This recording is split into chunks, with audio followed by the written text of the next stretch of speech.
प्रत्यारोप का दौर जारी। आप प्रत्याशियों की खरीद फरोख्त पर गर्म राजनीति। जी हां, आप प्रत्याशियों को 15 करोड़ ऑफर की जांच शुरू हो गई है। दिल्ली के एलजी विनय सक्सेना ने एसीबी को जांच सौंपी है। एंटी करप्शन ब्यूरो आपके इन आरोपों की जांच करेगा। एसीबी की टीम केजरीवाल के घर के लिए रवाना हो गई है। मुकेश अहलावत, संजय सिंह के घर भी एसीबी टीम जाएगी। तो दिल्ली के एलजी विनय सक्सेना ने एसीबी को जांच सौंपी है। मतगणना से पहले दिल्ली में अब आरोप प्रत्यारोप का दौर चलना शुरू हो गया। एंटी करप्शन ब्यूरो आपके आरोपों की जांच करेगा कि आखिरकार इन आरोपों में कितनी सच्चाई है। मतगणना से पहले दिल्ली में आरोप, कल परिणाम होंगे और परिणाम से पहले गहमा गहमी दिल्ली की राजनीति में अब भी चरम पर। आप प्रत्याशियों को 15 करोड़ दिए गए, ऑफर किए गए, ये आम आदमी पार्टी की तरफ से कहा गया था। अब उसी को लेकर जांच की जाएगी। एलजी विनय सक्सेना ने एसीबी को जांच सौंपी है। एंटी करप्शन ब्यूरो अब इन तमाम आरोपों की जांच करेगा कि आखिरकार इन आरोपों में कितनी सच्चाई है। तो मतगणना से पहले दिल्ली में आरोप प्रत्यारोप तेज। कुछ ही घंटों का इंतजार, उसके बाद परिणाम घोषित कर दिए जाएंगे। आखिरकार दिल्ली की सत्ता पर कौन काबिज होगा, लेकिन उससे पहले राजनीति में अभी भी गर्मी देखने को मिल रही है। एसीबी की टीम केजरीवाल के घर के लिए रवाना हो चुकी है। मतगणना से पहले एंटी करप्शन ब्यूरो जांच करेगा आपके आरोपों की। मुकेश अहलावत, संजय सिंह के घर भी जाएगी एसीबी की टीम। तो ये बड़ी खबर आ रही है। क्या ये आरोप सच थे? अगर सच थे तो जांच में सामने आएंगे। जांच में सामने आते हैं तो क्या एक्शन लिया जाएगा? और आप प्रत्याशियों की खरीद फरोख्त के मुद्दे पर आप सांसद संजय सिंह का बयान आया है। संजय सिंह ने कहा है कि हम खुद एसीबी दफ्तर जा रहे हैं। आप प्रत्याशियों को मिले ऑफर की जांच की मांग करेंगे। भाई हमारे प्रेस कॉन्फ्रेंस पे क्यों कार्रवाई नहीं कर रही एसीबी? हमने जब प्रेस बीजेपी की शिकायत का इंतजार कर रहे थे कि हमारे बाबूजी जब बोलेंगे तब हम घर से निकलेंगे। अभी तक 16 से अधिक लोगों को संपर्क किया गया है, 16 से अधिक लोगों को, और एक का नंबर हमने जारी किया है। उस पे एसीबी कार्रवाई करेगी तो आगे और जानकारी देंगे उनको। और इसी खबर पर हमारे साथ हमारे सहयोगी नवीन निशांत इस वक्त जुड़ चुके हैं लाइव। नवीन, क्या कुछ अपडेट है आपके पास? देखिए, थोड़ी देर में एंटी करप्शन ब्यूरो की जो टीम है वो 3 लोगों के घर पहुंचने वाली है, ऐसी जानकारी मिल रही है, जिसमें अरविंद केजरीवाल, संजय सिंह और मुकेश अहलावत का नाम शामिल है। क्योंकि मुकेश अहलावत ने कल ट्वीट करके इस बात की जानकारी दी थी कि उन्हें एक नंबर से फोन कॉल आया था। उन्होंने नंबर भी सार्वजनिक किया था। उसके अलावा संजय सिंह ने प्रेस कॉन्फ्रेंस करके ये आरोप लगाया था कि उनके 15 से 16 विधायकों को खरीदने की कोशिश की जा रही है। और अरविंद केजरीवाल ने भी इस पूरे मामले को लेकर ट्वीट किया था। तो एंटी करप्शन ब्यूरो की टीम इन तीनों नेताओं के घर पहुंचने वाली है ताकि इस संबंध में सबूत जुटाया जा सके कि आखिर कॉल आया था तो किन नंबर से आया था, अगर किसी लोग ने संपर्क किया था तो उसकी कोई ऑडियो फुटेज या किसी भी तरह का सबूत जो इस पूरे मामले की जांच में सहायक हो। क्योंकि कल जब ये पूरा मामला सामने आया तो उसके बाद दिल्ली के जो उपराज्यपाल है उन्होंने इस पूरे मामले की जांच एंटी करप्शन ब्यूरो को सौंप दी थी। और उसके बाद एंटी करप्शन ब्यूरो ने इस मामले में अपनी जांच आगे बढ़ा दी है। और बताया जा रहा है कि थोड़ी ही देर में जो एंटी करप्शन ब्यूरो की टीम है वो अरविंद केजरीवाल, संजय सिंह और मुकेश अहलावत के घर पहुंचने वाली है।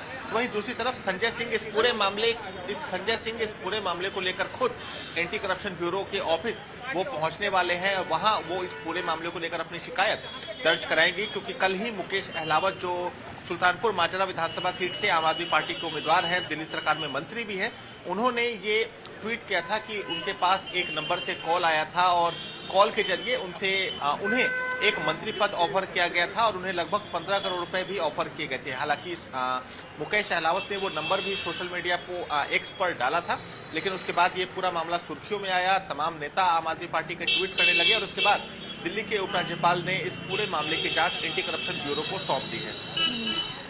राजनीति में विरोधियों पर आरोप लगाना, नवीन, ये पुरानी रणनीति रही है, पुरानी राजनीति रही है। ऐसे में अब ये जो आरोप लग रहे हैं और तत्काल प्रभाव से इस पर एक्शन लिया जा रहा है, क्या मायने? कुछ अपडेट है आपके पास नवीन? देखिए, बिल्कुल बता दें कि आरोप प्रत्यारोप राजनीति में चलते रहते हैं, लेकिन कभी इतनी जल्दी किसी मामले पर जांच नहीं बैठी। बहुत दिनों से राजनीति कवर कर रहा हूं, पॉलिटिकल पार्टी ही मैं देखता हूं, लेकिन इतनी जल्दी जांच आज तक किसी मामले पे नहीं बैठी। लेकिन अब चूंकि ये पूरा मामला एलजी के आदेश के बाद अब एंटी करप्शन ब्यूरो यानी इस पूरे मामले की जांच कर रहा है, तो उसके बाद देखना होगा कि अब इस जांच में क्या मिलता है। क्योंकि मुकेश अहलावत ने कल एक नंबर भी सोशल मीडिया एक्स पे जारी किया था और आम आदमी पार्टी का भी ये कहना है कि एंटी करप्शन ब्यूरो को अगर जांच करनी है तो जो नंबर मुकेश अहलावत ने सार्वजनिक किया है उस नंबर की जांच की जाए, उससे पता लगाया जाए कि आखिर वो नंबर किसका था, क्या कुछ कॉल पे बात हुई थी। क्योंकि मुकेश अहलावत का ये कहना था कि वो नंबर की जो रिकॉर्डिंग है वो रिकॉर्ड नहीं कर पाए क्योंकि व्हाट्सएप कॉल था, लेकिन नंबर मुकेश अहलावत ने जारी किया था। तो देखना होगा कि अब इस पूरे मामले में जब जांच बैठा दी गई है, जांच में क्या कुछ मिलता है। लेकिन जहां तक इतना समझ में आता है कि किसी भी मामले में इतनी जल्दी जो जांच है वो आमतौर पर नहीं होती है, लेकिन चूंकि चुनाव का समय है, आचार संहिता दिल्ली में लगी हुई है और ऐसे में आम आदमी पार्टी जो अभी दिल्ली के सत्ता में है, अगर वो आरोप लगा रही है तो निश्चित तौर पर इसमें कुछ गंभीर मसला जरूर होगा। आप बने रहिएगा। नवीन, हमारे साथ वीरेंद्र सचदेवा का क्या कुछ कहना पूरे मामले में, ये भी सुनाते हैं। अगर आपके पास तथ्य हैं तो रखिए, नहीं तो फिर इसका परिणाम भुगतने के लिए तैयार रहिए। और मैं बार बार कह रहा हूँ, आप जिस तरह की घटिया राजनीति करते हैं, दिल्ली वाले इस राजनीति को पसंद नहीं करते। हर चुनाव से पहले, चाहे निगम का चुनाव हो, लोकसभा का चुनाव हो, आपका ये प्रोपेगेंडा चालू हो जाता है। लेकिन दिल्ली की जनता इस बात को पसंद नहीं करती और हम कह रहे हैं, आपने जो झूठ लूट की राजनीति दिल्ली में की है अब नहीं चलेगी, आपको जवाब देना पड़ेगा। तथ्य रखिए, सबूत रखिए, नहीं तो जो परिणाम है उसको भुगतने के लिए तैयार रहिए।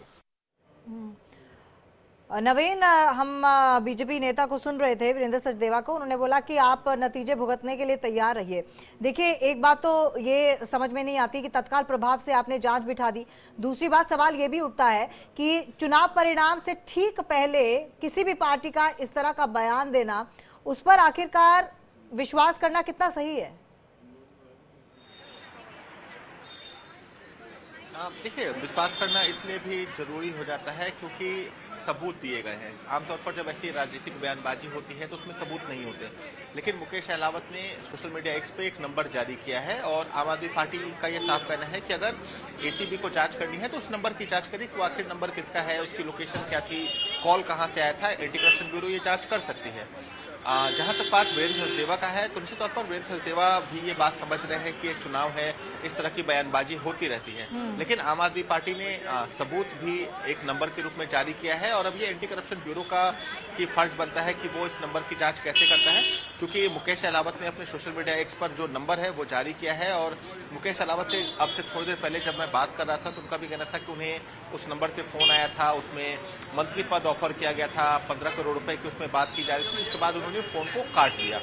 तो निश्चित तौर पर अब एंटी करप्शन ब्यूरो अब अपनी पूरे जांच का जो दायरा है वो बढ़ाने जा रहा है। उसके बाद अरविंद केजरीवाल ने ट्वीट किया था तो इसलिए उनसे बातचीत करनी जरूरी हो जाती है। संजय सिंह ने इस पूरे मामले को लेकर प्रेस कॉन्फ्रेंस की थी तो उनसे बातचीत करना जरूरी हो जाता है। मुकेश चलिए, बहुत बहुत धन्यवाद आपका नवीन, तमाम जानकारी के लिए। तो मतगणना से ठीक पहले आरोप